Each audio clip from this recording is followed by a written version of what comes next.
ప్రజలందరికీ నమస్కారాలండి.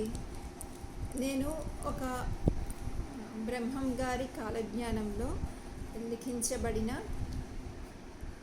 కొన్ని వాక్యాలను కొన్ని సాంఘిక ప్రసార మాధ్యమాలు విడుదల చేశాయి. కొన్ని సాంఘిక ప్రసార మాధ్యమాల్లో కొన్ని చాలా నెలల క్రితం వారు ఛానల్స్లో ప్రచారం చేసుకున్నారు. సో అదేంటంటే ఇప్పుడు మన ముఖ్య రాజకీయాల్లో గెలుపు గురించి బ్రహ్మం గారి కాలజ్ఞానంలో ఎన్నో వింతలు చాలా మటుకు మనం నిజ జీవితాల్లో జరిగినవి చూసాము. అలాగే ఇందులో నేను పుస్తకాల కోసం చాలా వెతికాను. మా అమ్మమ్మ గారి దగ్గర ఉండేవి బ్రహ్మం గారి కాలజ్ఞానం. అది నిజమా కాదా ఒకసారి చూద్దాము అని అనుకుని పుస్తకాల గురించి మా అమ్మగారిని అడిగాను. కాకపోతే అది 65 సంవత్సరాల క్రితం పుస్తకాలు, ఇప్పుడు మాకు దొరకలేదు. వీలైతే అవి దొరికాక చదివి చూసి నిజానిజాలు తెలుసుకుంటాను. ఇవి కొన్ని ప్రసార మాధ్యమాల్లో వాళ్ళు ప్రచారం చేసిందేమనగా ఒక సంవత్సరం క్రితం చాలా నెలల క్రితం అది తెలుగు రాష్ట్రమున పవనుడొచ్చెనయ్యా, రాజవారసత్వము నశించినయ్యా, ప్రజారాజ్యము విరసిల్లునయ్యా, తప్పదు నా మాట నమ్మండయ్యా. ఇలాంటి ఒక పేపర్ని వాళ్ళు వాళ్ళ ప్రసార మాధ్యమం ద్వారా పంచుకున్నారు. దాన్ని కూడా ఈ వీడియోలో నేను జత చేస్తాను. ఇది నిజంగా, ఒకవేళ ఇది నిజంగా బ్రహ్మం గారి కాలజ్ఞానంలోనే ఉన్నది అయితే దానికి ఇది ప్రస్తుతం జరిగినది కూడా పవనుడొచ్చెనయ్యా అంటే పవన్ కళ్యాణ్ గెలిచాడని. సో అందరూ అది నిజం, వాస్తవం జరిగింది. సో ఒక సంవత్సరం క్రితమే వాళ్ళు ఈ వాక్యాలకి అనుసంధానం చేసి చెప్పారు. సో ఇప్పుడు అది నిజంగా అనుసంధానించినందుకు ఆ వాక్యాలు సరిపడా ఇప్పుడు ప్రస్తుత వాస్తవానికి సరిపడా ఉన్నాయి. మన భారతీయ రాజ్యాంగం ప్రకారం అందరికీ భావ వ్యక్తీకరణ స్వేచ్ఛ ఉంది కాబట్టి మాట్లాడుతున్నానండి. నిజంగా ఎందరో మహానుభావులు, ఎందరెందరో ప్రజాసేవ కొరకు, మన దేశ రక్షణ సంరక్షణ ప్రయోజకాల కొరకు,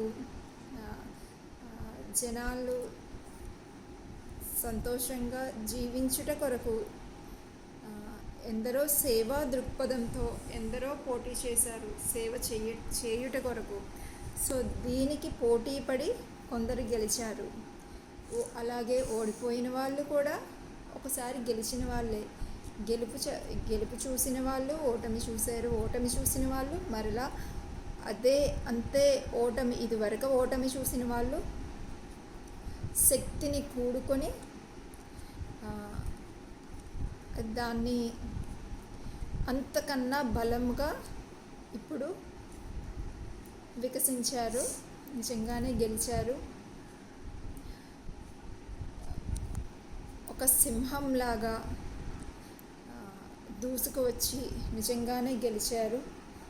అది ఇందులో ఈ వాక్యాల్లో ఉన్న ఈ వాక్యాలని అనుసంధానించుకుంటే నిజంగా పవన్ కళ్యాణ్ గారు నెగ్గారు. సో శుభాభివందనలు. ఎంతో కష్టపడి, ఎంతో శ్రమపడి ఈ 5 సంవత్సరాల్లో ఎంతో కృషి చేసి, ప్రచారం చేసి, ఎన్నో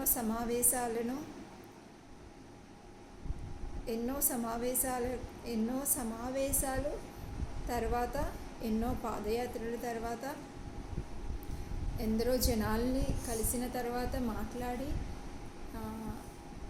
శ్రమించి విషయాలను తెలుసుకుని, అవగాహన చేసుకుని గెలుపు బాటలో గెలిచారు.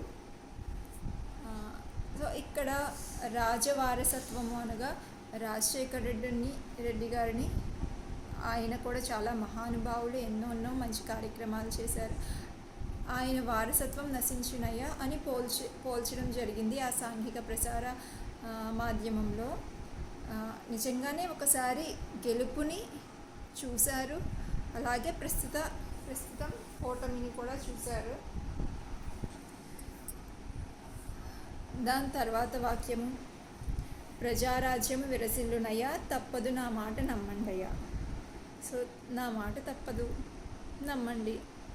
సో నిజంగానే ఇది జరిగింది. దీన్ని అనుసంధానించుకుంటే ఈ వాక్యాలన్నీ నిజంగానే జరిగినవి. అనుసంధానించడంలో కూడా పోలిక కూడా కరెక్ట్గా సరిగ్గా అనుసంధానం అయినది. సో అలాగే నిజంగానే గెలిచిన వారికి పవన్ కళ్యాణ్ గారికి హృదయపూర్వక అభినందనలు. చంద్రబాబు నాయుడు గారు సీఎం మళ్ళీ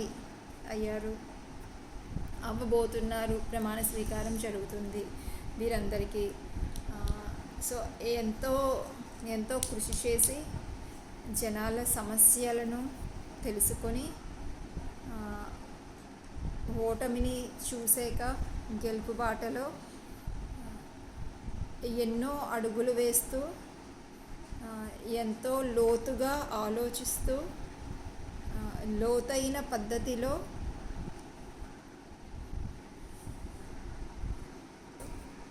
అన్ని విషయాలను తెలుసుకొని అడుగులు వేసి గెలిచారు.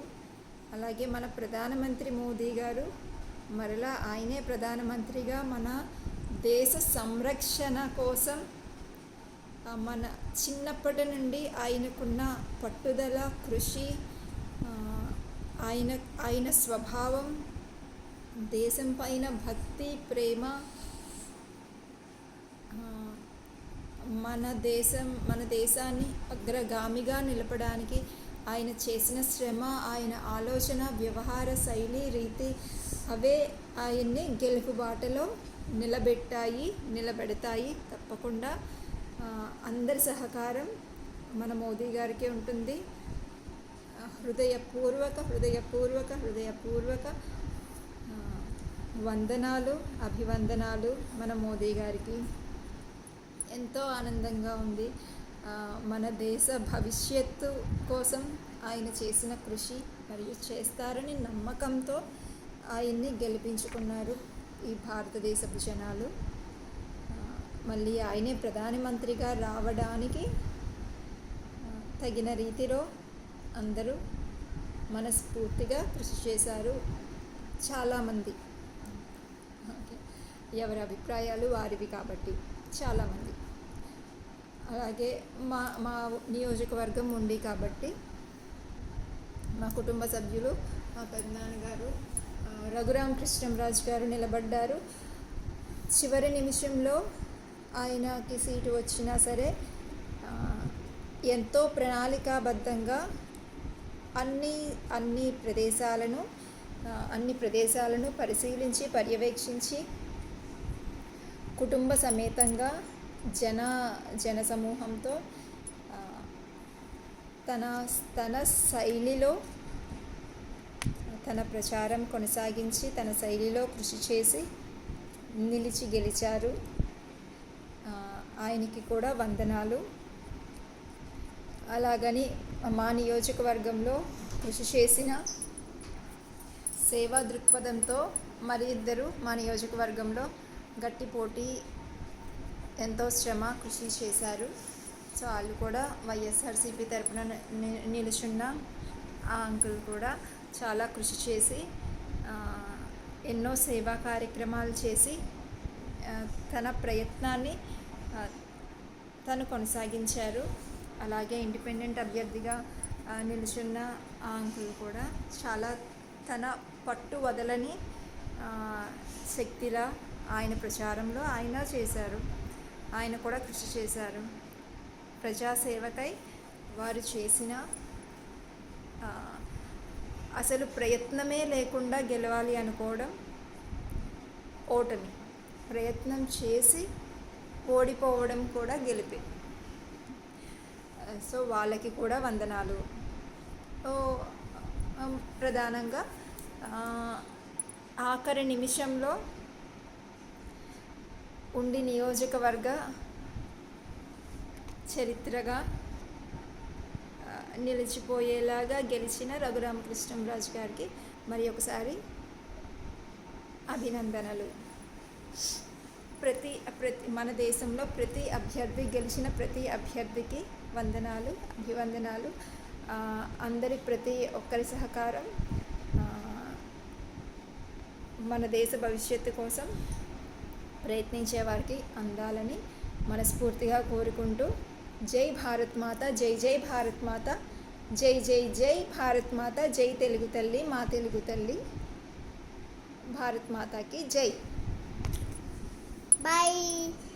జై భారత్ మాత. ఇదేనండి నేను చూసిన బ్రహ్మం గారి కాలజ్ఞాన వాక్యాలు ఒక ఛానల్లో.